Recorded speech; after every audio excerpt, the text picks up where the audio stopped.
And my next question is a little bit off topic, but Okay. I think it would be great to have your advice on when you start venturing on this journey with metaphysics. There are how to be aware, how to identify if it's a cult.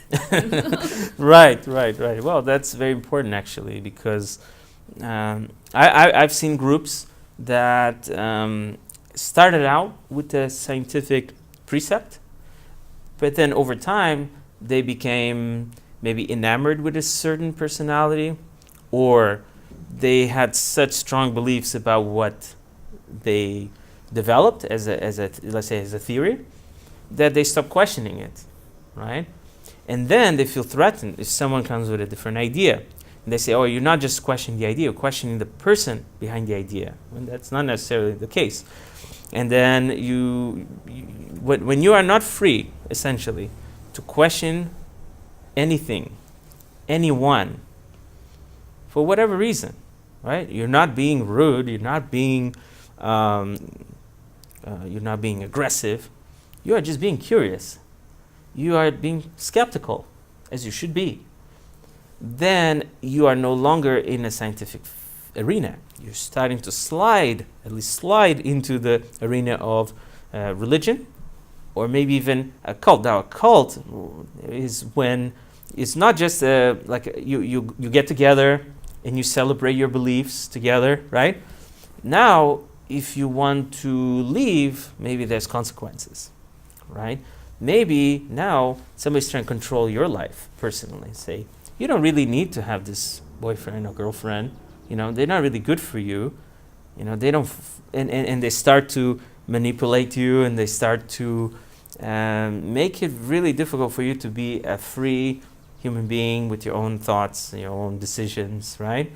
And that's when it's getting really tricky, right? When you feel like it's hard to get out, like you're part of something that's hard to get out. See, I've been volunteering, for example, with the IEC now for 20 years. Sometimes, some moments in my life, I'm very involved, 30 hours a week on top of my job. And other times, I have to scale it down quite a lot. And I teach one class here or there. But I've never felt like it's something that I cannot leave. I'm part of it because it's a valuable organization that's doing positive work in the world. But, people have come and gone. And nobody has gone and like persecute them, or something like that. No. So basically, that's how I can tell, right? If an organization or a field has become too cultish, right? Is if someone is above questioning, for example, right? If something is above questioning. Now, people might have heated arguments or disagree. All right, that's just human nature, right? But the second that someone says, oh no, I'm infallible, I don't make mistakes, big question mark, or I already know everything, not good.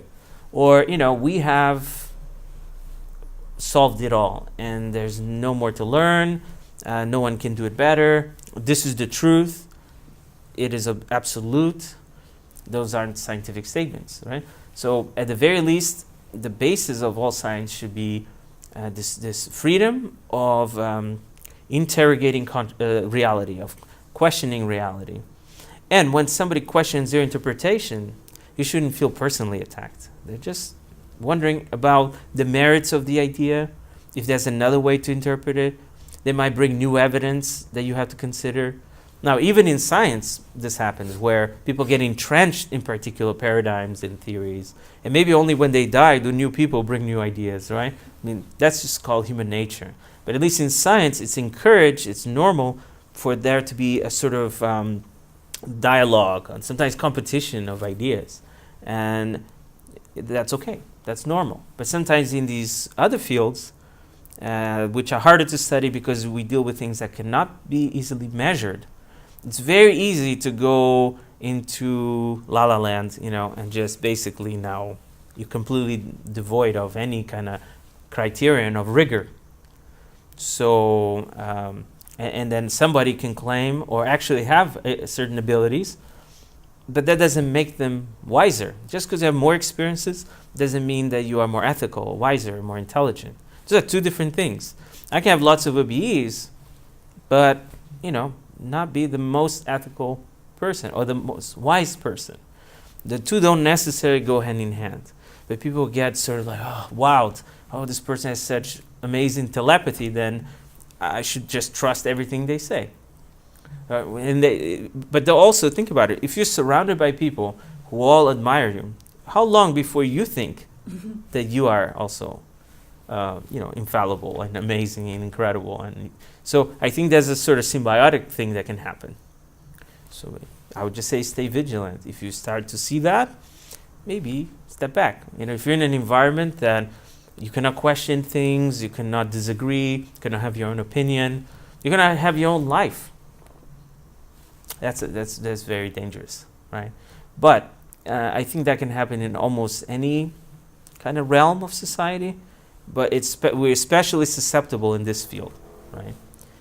So we just have to keep exercising our good judgment, our discernment, respectfully, but definitely, you have to be your own person. Yeah, it's better to make your own mistakes and learn than to just get completely sucked in to someone else's agenda. Those are very helpful pointers. Thank you. No, you're welcome.